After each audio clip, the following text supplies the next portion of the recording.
pacte du pouvoir de vivre, en fait, il faut rouvrir cette question, ce chantier de la fiscalité. En fait, on a besoin d'une politique du partage. Voilà. Alors pourquoi? Parce qu'en effet, sur la transition écologique, et a fortiori sur la transition écologique juste, il y a des besoins financiers massifs, très importants, je vais y revenir. Et puis, le rapport Pisani-Mafous évoque 200 milliards, je crois, d'investissements sur... Alors voilà, et donc 66 milliards par an, dont 25 à 35 milliards d'argent public annuel. Donc il y a des besoins massifs, et chaque année, jusqu'en 2030, voire plus. Donc ils doivent aussi être durables et s'inscrire dans le temps.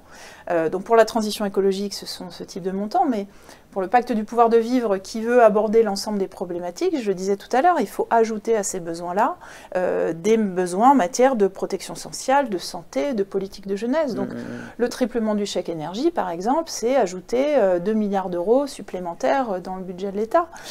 Chaque année. Ouais, des politiques publiques sur la perte d'autonomie, c'est un peu plus de 9 milliards chaque année.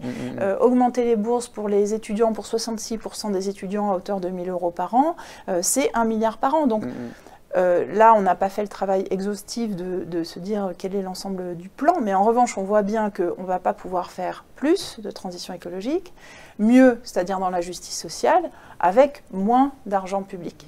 Donc se pose la question qui n'est pas une question technique et seulement associée au ministère de l'économie, pour dire les choses un peu caricaturalement. On a besoin d'ouvrir le débat public sur comment on finance les défis qu'on a devant nous et d'ouvrir ce débat. Alors il y a des marges de manœuvre pour le pacte du pouvoir de vivre. On peut réfléchir à la progressivité de l'impôt sur le revenu.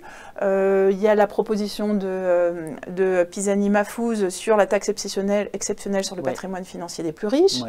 Il y a la question des successions, mais en tout cas, ce dont on est assez certain, c'est qu'il va falloir partager plus pour financer plus. Donc il faut qu'on ait ce débat ouvert, collectif, et c'est un débat de société qu'on propose en tant que pacte du pouvoir de vivre.